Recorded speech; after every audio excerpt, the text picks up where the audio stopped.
Monsieur le Président du Sénat, Mesdames et Messieurs les ministres, Madame la Première ministre, Messieurs les Premiers ministres, Monsieur le Président du Conseil économique, social et environnemental, Mesdames et Messieurs les préfets, Mesdames et Messieurs les députés, sénateurs, députés européens, Madame et Messieurs les présidents de région, Madame la maire de Paris, Mesdames et Messieurs les maires et les élus, Mesdames et Messieurs les ambassadeurs, Monsieur le Président du Consistoire central, Mesdames et Messieurs les représentants des cultes, Monsieur le Président du CRIF, cher Jonathan Arfi, Mesdames et Messieurs.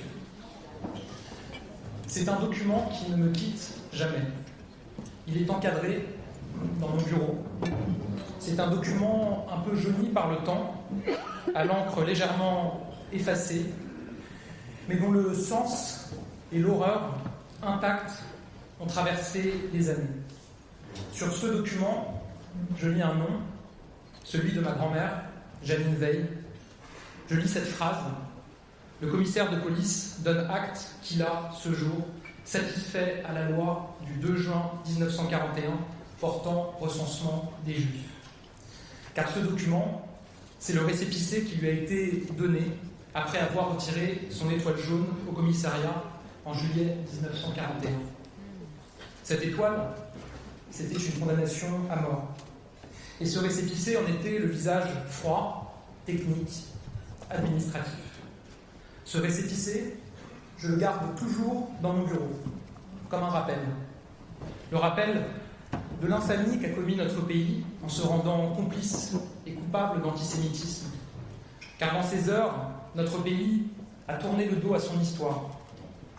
Et s'en est pris aux siens, aux Français juifs, ostracisés, humiliés, spoliés, déportés. Le rappel que la haine est sans limite, qu'elle est une machine infernale, qui emporte et broie avec elle toute trace d'humanité. Le rappel de ce qu'est l'antisémitisme, de ce qui a été accompli au grand jour en son nom, de ce qui se passe quand on ne le condamne pas, quand on ne le combat pas. Alors pour moi qui suis né en 1989, pour moi qui n'ai pas connu la guerre, dont les parents n'ont pas connu la guerre, pour moi, pour ma génération, qui a peut-être cru trop vite que le progrès était éternel, que la paix était durable par principe, que la liberté et l'égalité étaient acquises, pour moi, comme pour ma génération, ce document est un rappel nécessaire, salutaire. C'est aussi un vertige. Vertige de se dire qu'il y a 80 ans seulement, on forçait en France des femmes, des hommes, des enfants à porter l'étoile jaune dans la rue. Vertige de comprendre que la mémoire est mortelle à mesure que les voix des derniers survivants s'éteignent. Isabelle Choco, Magda Hollander-Lafont, Claude Bloch, ces derniers mois ont encore été cruels et chacun d'eux portait une part de la vérité qu'il nous appartient de perpétuer. Mais le plus grand des vertiges, c'est celui qui me saisit en regardant l'actualité. C'était il y a 8 décennies, mais soyons lucides, cela pourrait être demain. Souvent l'histoire trébuche. Elle n'en serait pas à son premier bégaiement. Car oui, je le dis sans embâge, nous faisons face à une vague d'antisémitisme. Une vague d'une ampleur rare, plus forte, plus violente, plus relayée, plus établie qu'elle ne l'a été au cours de ces dernières années. Cette vague puissante, chacun connaît l'onde qui l'a réveillée. C'est le 7 octobre. Il faisait beau en Israël ce jour-là. Dans des villages, des kibboutz, des fêtes, des familles ne demandaient qu'à vivre ensemble, des enfants à grandir, des jeunes à profiter de l'insouciance de leur âge, des personnes âgées à vieillir en paix. Ils ne demandaient rien que de vivre, mais la barbarie en a décidé autrement. Mais la monstruosité du Hamas s'est interposée. L'horreur du terrorisme, de l'islamisme, les a emportés. Ce jour-là, plus de 1200 personnes ont perdu la vie. Ils avaient tous les âges, toutes les opinions, tous les avenirs. Parmi eux, 42 Français. 42 de nos compatriotes emportés dans ce qui est l'attentat le plus meurtrier pour la France depuis le Bataclan. Ce jour-là, 240 personnes ont été prises en otage. Eux aussi, ils ont tous les destins et pour certains, ils ne sont que de nouveau-nés. Toute leur vie est à écrire. Mais la barbarie islamiste ne s'arrête pas à cela. Elle ne recule jamais devant rien. Aujourd'hui, plus de 130 otages sont encore retenus à Gaza, parmi eux 3 Français, Orion Hernandez Radou, Ohad Yahalomi, Ofer Calderon, 3 Français dont je tiens comme vous, Monsieur le Président, à redire les noms, car nous ne les rappelons pas assez. 3 Français dont je veux dire les noms, car nous ne les oublions pas. Depuis le premier jour, autour du Président de la République et en lien avec certains États de la région, la France est à l'initiative pour obtenir la libération des otages. Devant vous, j'en prends à nouveau l'engagement et je vous donne ma parole. Nous n'abandonnerons pas. Nous n'abandonnerons jamais.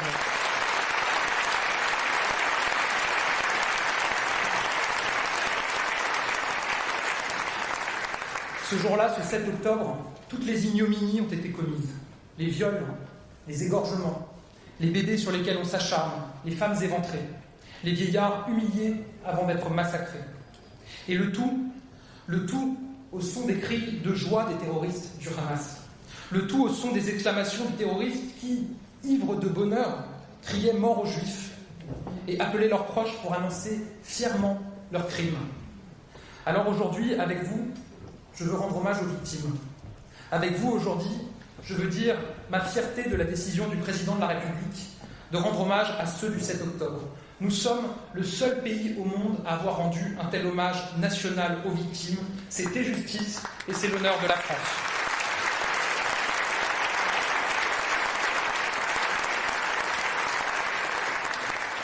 Mesdames et messieurs, lors de cet hommage, j'ai eu l'honneur de rencontrer des familles des victimes.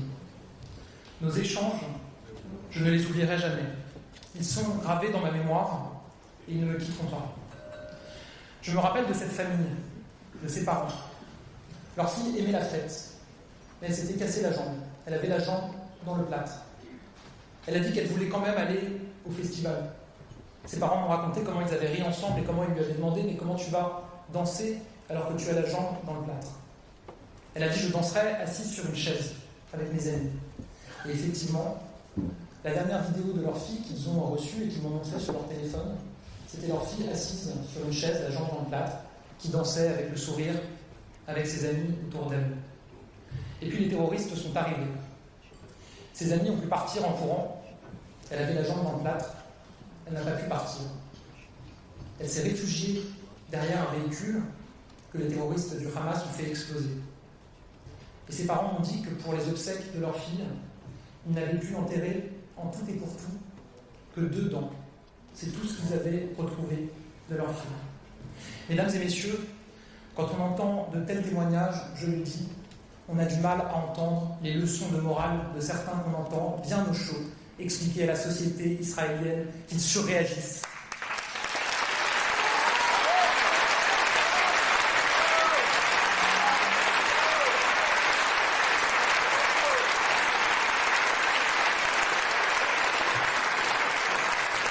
On a du mal à entendre les leçons de morale à un peuple qui a souffert une telle atrocité jusque dans sa chair. Et je le dis, devant la dignité de cette famille, devant la dignité des victimes, j'ai souvent eu honte ces derniers temps. Honte en entendant certains, toujours les mêmes, jusqu'à l'Assemblée nationale, trouver des excuses et relativiser le drame. Honte en écoutant certains élus de la France insoumise parler de mouvements de résistance. Honte en voyant le leader de la France insoumise agiter les haines, commettre les sous-entendus les plus indignes. Oui, il devrait avoir honte de n'avoir jamais un mot pour les victimes du 7 octobre. Honte.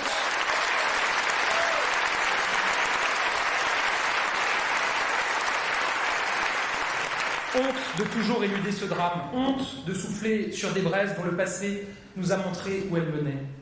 Sous l'autorité du président de la République, avec mon gouvernement, nous nous battons pour la paix dans la région, nous nous battons sans relâche pour éviter l'escalade, mais je le dis aux représentants de la France insoumise, jamais la paix n'est passée par la haine. Bien sûr, les propos de la France insoumise, nous y sommes habitués. Et je le dis aussi, j'aimerais que les condamnations que l'on entend aujourd'hui dans ces propos soient permanentes et perpétuelles, parce que nous savons, ces propos avaient déjà été tenus il y a quelques années et seront malheureusement, probablement encore tenus dans les années à venir, quand l'émotion, peut-être, sera retombée. Mesdames et messieurs, dans cette période, ne nous laissons pas non plus berner par le cynisme absolu de ceux qui disent soutenir les Français juifs par réflexe anti-musulman, de ceux qui pensent que les Français juifs sont mus par la haine et qu'il y aurait donc un intérêt électoral à attiser une forme de haine anti-musulman. C'est profondément méprisant pour les juifs. Ne nous laissons pas avoir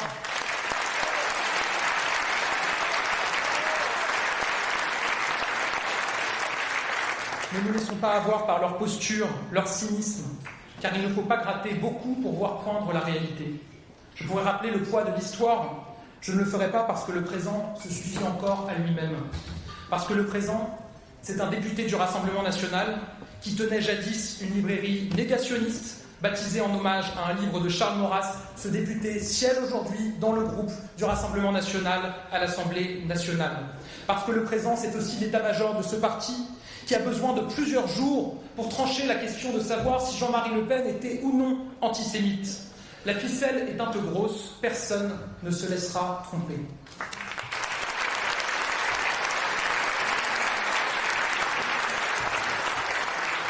Le combat contre la haine est trop grave, trop important, trop puissant. Car, mesdames et messieurs, depuis le 7 octobre, c'est bien une explosion de haine à laquelle nous assistons. Monsieur le Président, cher Yonatan Arfi, vous avez rappelé quelques faits édifiants. Cette vague d'antisémitisme n'a pas attendu, pas quelques jours, pas quelques heures. La haine antisémite a commencé à se déchaîner immédiatement le jour même du 7 octobre. Et entre l'attaque du 7 octobre et la fin de l'année 2023, plus de 1200 actes antisémites ont été signalés. En seulement 3 mois, c'est 3 fois plus que sur toute l'année 2022. Aujourd'hui, cette vague ne s'arrête pas. Elle continue à déferler. Sur les 3 premiers mois de l'année 2024, en janvier, février, mars, on a déjà relevé 366 faits antisémites. 366, c'est plus de 4 actes antisémites par jour. C'est une hausse de 300% par rapport aux 3 premiers mois de l'année 2023. Personne ne peut nier cette déferlante antisémite. Personne ne peut nier le fait qu'on estime que les Français juifs représentent 1% de la population française, mais que plus de 60% des actes antireligieux sont des actes antisémites. Ces actes, c'est la parole antisémite qui se libère, qui se débride. Ce sont des violences, ce sont des intimidations, ce sont des lettres d'injures, d'insultes, de menaces. Je sais le nombre de Français qui en sont victimes. Je sais combien des élus en sont aussi victimes et je veux leur dire leur soutien. Je le sais personnellement car mon nom de famille, lui aussi, aiguise bien des haines. Derrière ces faits, il y a des traumatismes. Il y a des familles qui ont peur, des familles qui doutent de leur place dans la République. Chaque acte antisémite est une tache sur le drapeau français. Alors nous ne les tolérerons pas. Nous ne les tolérerons jamais. Charles Péguy écrivait qu'il n'y avait qu'une chose pire que les âmes perverses. C'était les âmes habituées. Nous ne nous habituerons jamais à la haine. Nous ne cesserons jamais de la combattre.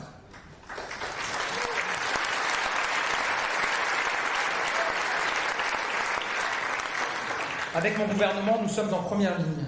Nous sommes mobilisés, nous ne laisserons rien faire sans réagir. Ma ligne, elle se résume en 4 mots. Réaction immédiate, fermeté absolue. Derrière l'horreur des chiffres de l'antisémitisme, il y a peut-être pire encore, c'est ce qu'il signifie. Un antisémitisme qui se répand et qui se banalise. Un poison de la haine qui se déverse dans notre société. Un poison surtout qui intervient de plus en plus jeune. Ministre de l'Éducation nationale, on m'a parfois parlé d'élèves de CE1 qui proféraient des insultes antisémites. Alors nous mènerons la bataille de l'éducation. Et j'en suis convaincu, nous la gagnerons. On nous avait dit qu'il était impossible d'attaquer le mal à la racine, que les risques étaient trop grands, qu'il valait mieux que certains chapitres de l'histoire ne soient plus enseignés dans les salles de classe, qu'il fallait se taire et attendre. Il n'en est pas question. On nous avait dit qu'on ne pourrait rien faire pour combattre l'antisémitisme chez les plus jeunes. Je crois profondément le contraire. Comme ministre de l'Éducation nationale, j'ai affirmé que dès l'école primaire, on doit apprendre la tolérance, la bienveillance, le respect de la différence. Je le crois fermement, c'est un des apprentissages fondamentaux de l'école. Un apprentissage fondamental pour tout futur citoyen. Certains ont appelé ça les cours d'empathie. Cela me convient, je l'assume. Je les ai instaurés comme ministre. 1500 écoles primaires les mènent déjà. Et dès la rentrée prochaine, Ces cours d'apprentissage du respect de l'autre et de la tolérance seront au programme dans toutes les écoles primaires de France.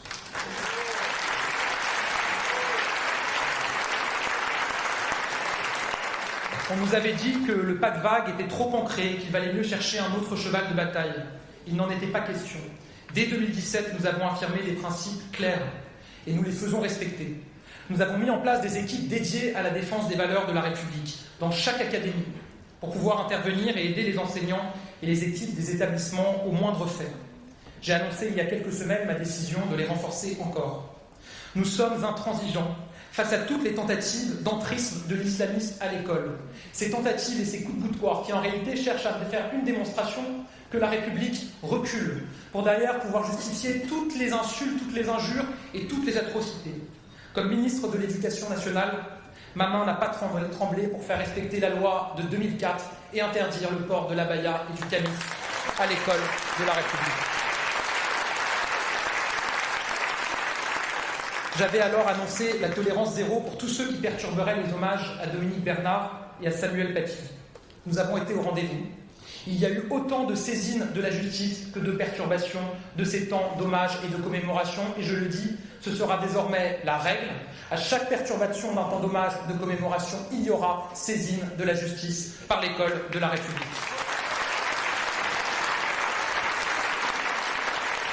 Que les choses soient claires, en classe, seules les lois de la République comptent. En classe, toutes les pages de l'histoire doivent pouvoir être enseignées. Je veux le dire à tous les professeurs qui se démènent, qui veulent faire leur métier, qui incarnent notre République au quotidien. Je veux leur dire, je sais que c'est difficile. Nous sommes avec vous. Nous ne vous lâcherons jamais. Et nous irons toujours plus loin pour lutter contre l'antisémitisme et la haine à l'école. Mesdames et messieurs, on nous avait dit aussi que la mémoire était condamnée à s'éteindre.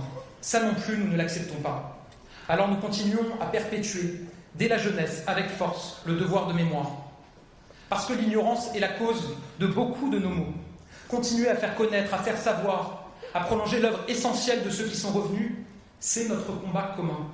Et c'est pourquoi nous avons décidé que chaque élève français devra visiter un lieu de mémoire au moins une fois dans sa scolarité. C'était une décision de ma prédécesseure Elisabeth Borne et je veux lui rendre hommage.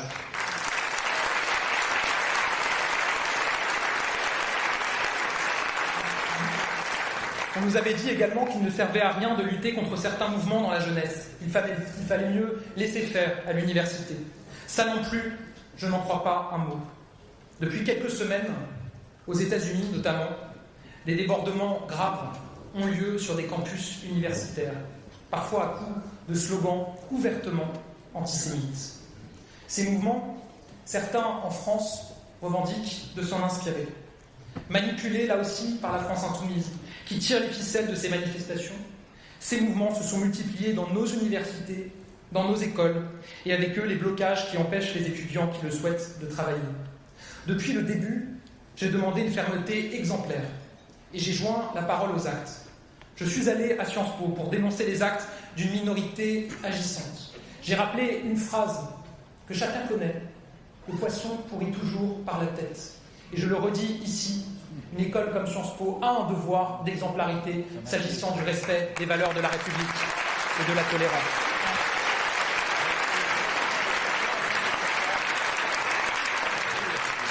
Avec le ministre de l'Intérieur, j'ai systématiquement demandé l'intervention des forces de l'ordre pour libérer les abords de nos universités.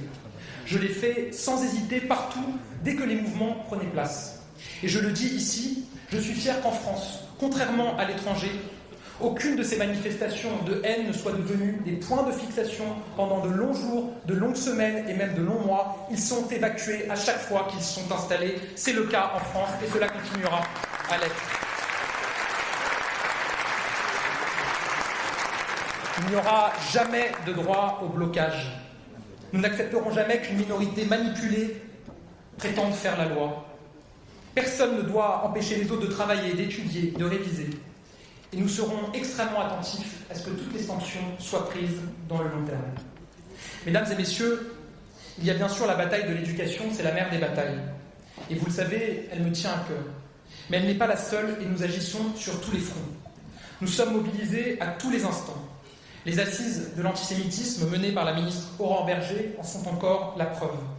Nous agissons sans compter pour montrer que l'antisémitisme n'est pas une fatalité et que la peur n'est pas une fatalité.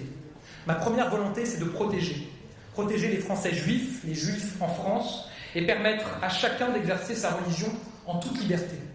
Alors, avec le ministre de l'Intérieur, nous mobilisons des patrouilles de forces de l'ordre devant 850 synagogues, lieux de culte et écoles. Nous donnons les moyens de renforcer la protection des synagogues, avec 6 millions d'euros de financement l'année dernière, des financements en augmentation. Et je m'étais personnellement investi dès le lendemain du 7 octobre comme ministre de l'Éducation nationale pour renforcer la protection des écoles juives. Ensuite, pour répondre au mal, il faut être capable de le nommer. On nous avait dit que les antisémites avaient toujours un temps d'avance, qu'ils jouaient avec le langage pour rester du bon côté de la loi. Cela ne pouvait pas durer. Certains, et ils sont de plus en plus nombreux, prennent l'antisionisme comme prétexte à toutes leurs dérives. C'est vrai, les antisémites ont toujours eu l'imagination fertile pour tenter de justifier leur haine. Mais ils ne trompent personne. Et on n'est plus dans la critique d'un gouvernement et de sa politique quand on nie l'existence d'un État tout entier. Ce n'est plus un appel au cessez-le-feu quand on nie l'existence d'Israël en tant qu'État, quand on prétend que tous les Israéliens penseraient la même chose et qu'aucun débat n'existe en Israël.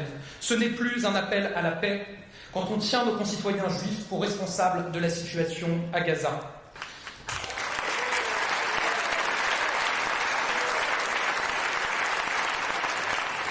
Alors, pour contrer tous ceux qui tentent de jouer sur les mots, nous avons agi.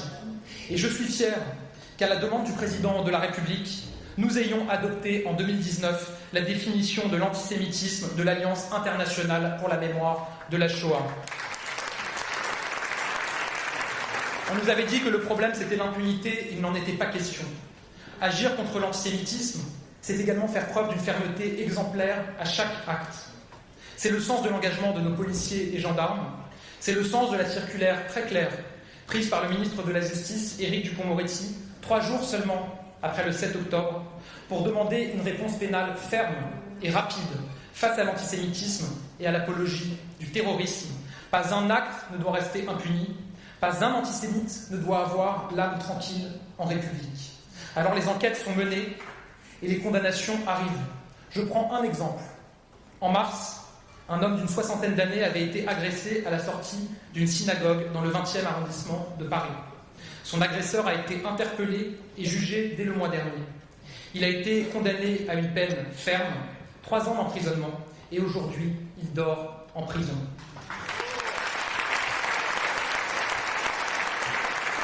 Lutter contre l'impunité, c'est aussi donner des sanctions immédiates. C'est une de vos revendications, vous l'avez rappelé dans votre discours, et je la partage.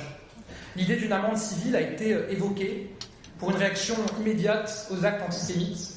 Un groupe de travail a été lancé sur le sujet et je suivrai ses conclusions avec la plus grande attention.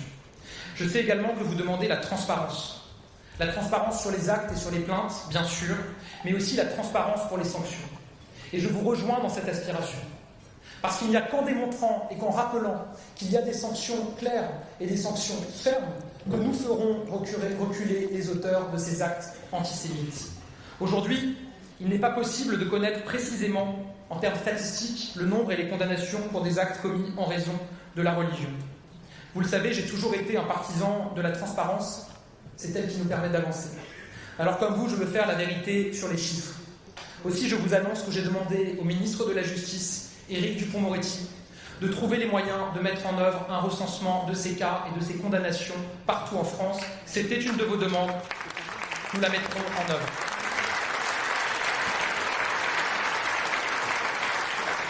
On nous avait dit aussi qu'on trouverait toujours des prétextes, que notre droit n'était pas adapté. Alors nous le renforçons et nous le modifions. Lors du procès de l'assassin de Sarah Halimi, j'avais moi-même affirmé que la drogue ne devait jamais être un permis de tuer. Depuis, nous avons revu notre droit pour que jamais de tels drames ne puissent rester impunis. On nous avait dit que les antisémites arriveraient toujours à se démultiplier en ligne, leur contenu a pullulé, et qu'il était impossible de les arrêter derrière leurs écrans. Ça non plus, depuis 2017, nous ne l'acceptons pas. Alors nous agissons contre la haine et l'antisémitisme en ligne. Nous le savons tous, les réseaux sociaux sont le refuge commode des antisémites anonymes. Nous ne les laisserons jamais se planquer derrière leurs écrans. Les signalements sont faits, les contenus retirés et les enquêtes menées, notamment grâce à la plateforme Pharos, dont nous avons augmenté de 50% le nombre d'enquêteurs en 5 ans. Cette plateforme est essentielle. Je sais que vous demandez son renforcement, et je vous le dis, je vous l'annonce, ce renforcement, je le soutiens. Je souhaite que Pharos permette notamment de faire disparaître beaucoup plus rapidement et facilement les contenus haineux. C'est un travail que nous mènerons, notamment au niveau européen. Nous avons déjà réussi à faire plier les géants du numérique pour le retrait des contenus terroristes. Nous mettrons toutes nos forces dans la bataille pour obtenir la même chose pour les contenus antisémites et racistes.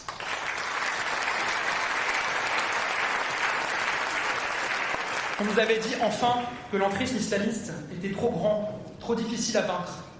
Là encore, nous ne l'accepterons jamais. Agir contre l'antisémitisme, c'est s'attaquer frontalement à l'islamisme et au séparatisme. Je ne suis pas du genre à détourner le regard, pas du genre à renoncer à employer les mots justes. Alors je le dis, oui, l'islamisme est un péril grave pour notre République, et c'est un des visages les plus dangereux, les plus destructeurs de l'antisémitisme. Alors partout, nous luttons contre son entrisme, avec une stratégie de lutte contre le séparatisme islamiste qui nous a déjà permis de fermer des mosquées radicales, de dissoudre des associations, d'expulser des imams qui prêchaient la haine. Notre main n'a jamais tremblé, et l'expulsion de l'imam Majoubi dans le Gard il y a quelques semaines, notamment pour ses propos antisémites, en a été une preuve supplémentaire. Mesdames et messieurs, oui, la situation est grave. Oui, le monde tremble. Mais en m'adressant à vous, je le dis, j'ai toujours espoir. J'ai espoir parce que je le sais, nous serons intraitables. J'ai espoir parce que notre détermination et notre action finira par payer. J'ai espoir parce que la République l'emporte toujours. Oui, citoyens de plein droit de notre pays, les Français juifs ont pleinement embrassé la République qui les a toujours défendus et protégés. On dit souvent que la République protège les Juifs, et c'est vrai. Mais je veux rappeler autre chose et le réaffirmer ici. Les Juifs protègent la République. La République, c'est Jean Zay, Léon Blum, Pierre Mendès France, Robert Badinter, des noms qui résonnent encore et sont synonymes de conquête de droits, d'éducation, de liberté nouvelle. La République, c'est Georges Mandel, René Cassin, Georges Loinger, autant de visages de la liberté et de la résistance, et avec eux tant de femmes et d'hommes qui ont risqué leur vie pour notre pays et nos valeurs. Le CRIF, fondé il y a 80 ans à partir du Comité général de défense juive, en est lui-même l'héritier, Monsieur le Président, de cet esprit de résistance. La République, c'est Simone Veil, tout à la fois figure de la liberté, du courage et de notre destin européen. La République, c'est aussi celle pour laquelle les Français juifs prient chaque semaine lors des offices religieux. Je le crois fermement. L'âme de la République, l'âme de la France, est incomplète sans les Français juifs. La liberté ne peut se penser sans Raymond Aron. Chacun retrouve un peu de ce qu'est l'amour maternel dans les pages de Romain Gary. Les portraits du quotidien, la joie simple des retrouvailles, comme la rudesse des mouvements sociaux, ont été immortalisés par les clichés de Willy Ronis. Chacun se souvient d'un air ou d'un quelques vers de Barbara, et du plafond de l'Opéra Garnier, Marc Chagall veille sur nos arts. Chaque jour, dans tous les domaines, les Français juifs travaillent pour notre pays, le font rayonner, ils font vivre notre République et ils la protègent sous toutes ses facettes. Et pour les défendre, pour faire entendre leur voix, vous êtes des lanceurs d'alerte et des vigies. Je sais, cher Yonatan Arfi, je sais que nous pouvons compter sur le CRIF. Et au moment de dire ces mots, je veux avoir à mon tour une pensée pour Gilles Taïeb, figure du courage, de l'engagement, du dialogue interreligieux.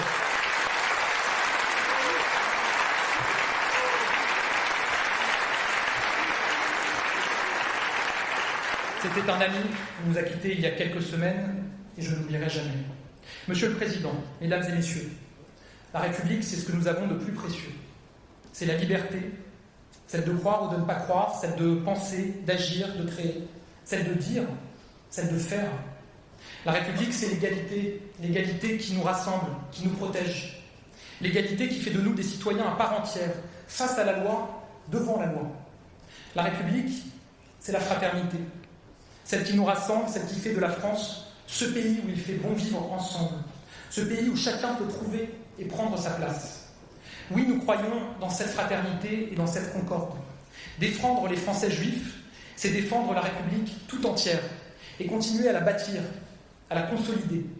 C'est aussi défendre notre unité, permettre à notre pays de continuer à grandir, à innover, à inventer, parce que chacun y trouve sa place, parce que pas une Française, pas un Français ne doit se sentir menacé en raison de ce qu'il croit, en raison de ce qu'il est. Cette unité, nous allons continuer à la fortifier ensemble. Cette République, nous allons continuer à la faire croître ensemble. C'est notre engagement, c'est notre serment commun, et nous ne renoncerons jamais. Vive la République et vive la France.